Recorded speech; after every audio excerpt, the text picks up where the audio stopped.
Welcome to the second episode of our Craftsmanship series with a focus on welding.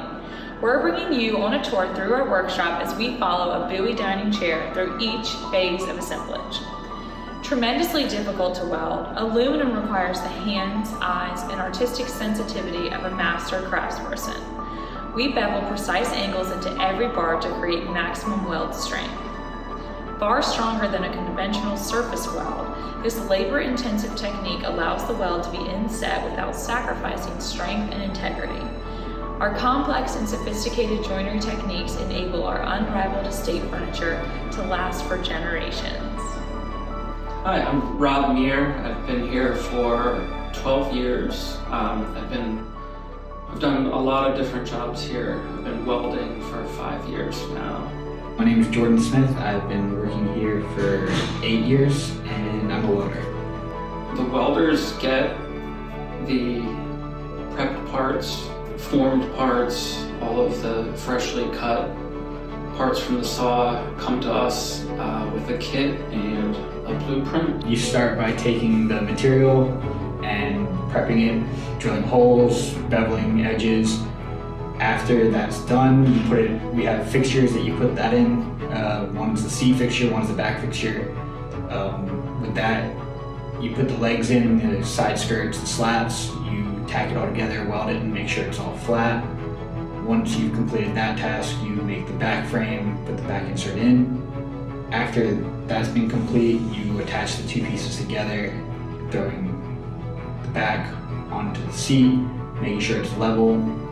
And then we put the arms on after as the last and final piece, making sure that you put enough weld for them to transition the top of the arm onto the back.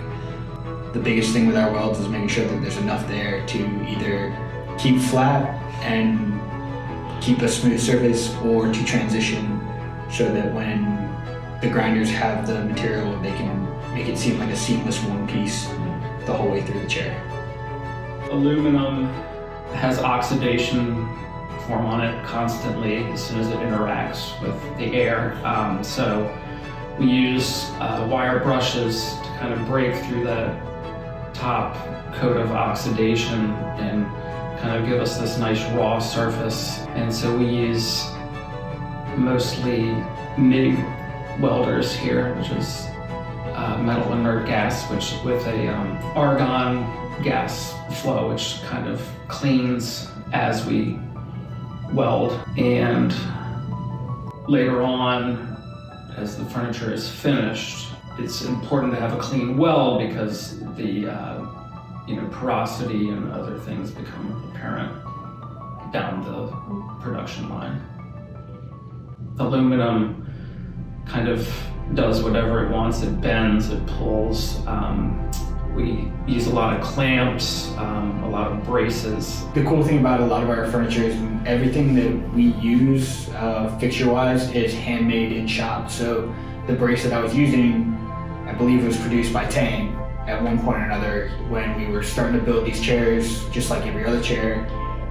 We come up with a quicker, easier routine to build the chairs. So we make fixtures of our own to help accommodate with making the chair faster, therefore it gets out of our bay and it gets to the customer faster. So the brace is used for both a Bowie and an Odie. It's specific for the armchair so that it's got the right angles, and then for Odies we have a two-piece arm and it's got slots there so you can slot the arms into each side, and that produces a more consistent product as well by having one fixture set everything for you and then you only have to go through and check it.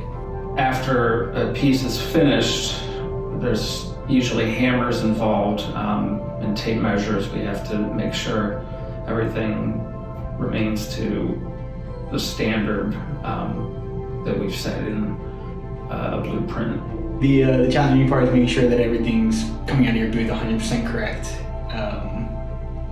The guy who taught me Tang always told me that you want that chair to leave your booth once and never come back, meaning that you've done it correctly the first time around and not having to correct any mistakes later on. It's a constant kind of back and forth between measuring and welding. I probably spend 90% of the time setting up things properly and 10% of the time actually welding.